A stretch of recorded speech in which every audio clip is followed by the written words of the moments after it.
Assalamu alaikum.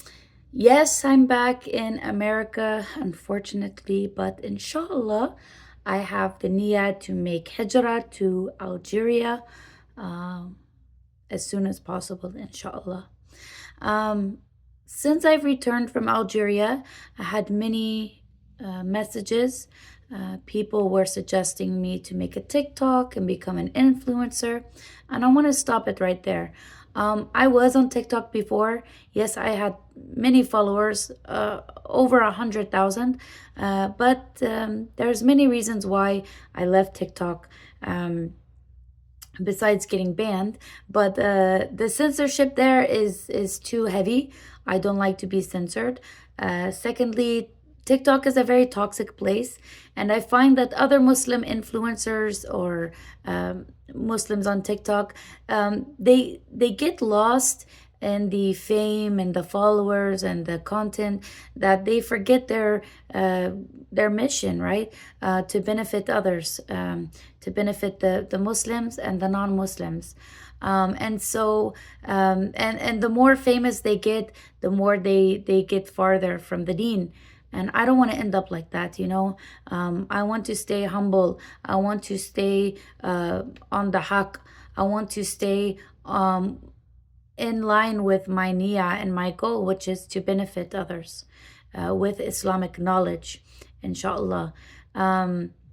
So I have no interest in being an influencer, and I have no interest in going back to TikTok. I find it to be a very toxic place, and the censorship there for good, pure Islamic content is too much, and there's not enough censorship for the vile, bad images that people give to Islam or against Islam. So therefore, I will not be on that platform.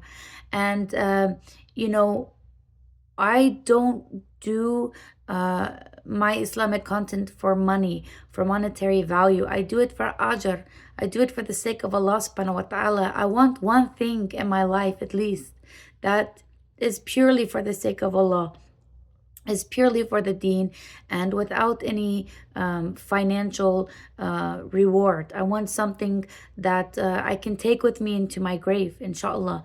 And so that's why I don't ask for money for any of my Islamic content or my interviews, or when I'm asked to go speak at an Islamic event, or with anyone, or any news source. I never ask or accept the money, because again, you cannot take money with you into the grave when you die. Only your good deeds, and that is part of my niyyah for doing Islamic content, is to have those good deeds, to have that ajr being built up for me, inshallah.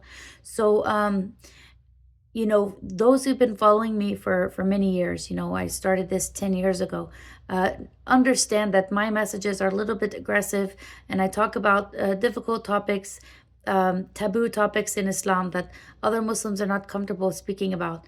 And so I need to stay on platforms that don't have as much censorship as TikTok does. But you know, I see how a lot of Muslim influencers, maybe they start out with a good niyyah, a good intention, but we see how they end up, and they lose sight of the deen. They lose their sight of the haqq. They lose sight of what's benefiting to other people when they start getting fame, and they start getting views and followers and making money. It becomes like an addiction, you know. The more content they make, the more money they get, and that becomes a very dangerous cycle, and it can take you very far from Islam. So I don't even want to risk it. I don't want to risk you know, losing sight of what's important, and that's our Islamic values and Islamic knowledge and our Islamic morals.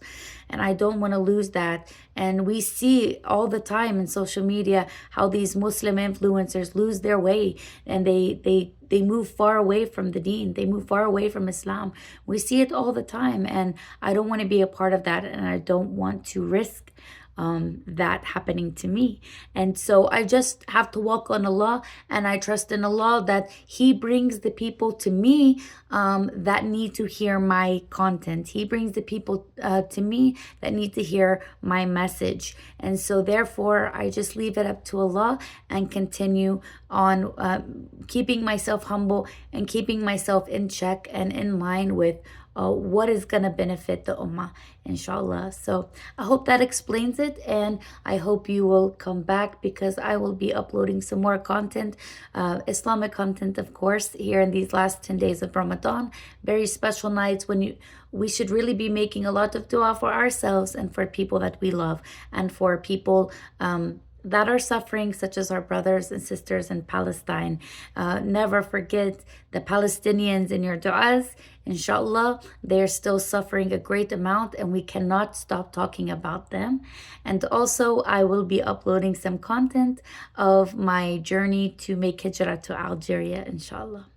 Jazakallah khair. May Allah subhanahu wa ta'ala bless you all and your families, and may these last 10 nights of Ramadan be a blessing for all of us, inshallah. Ameen. Assalamu alaikum.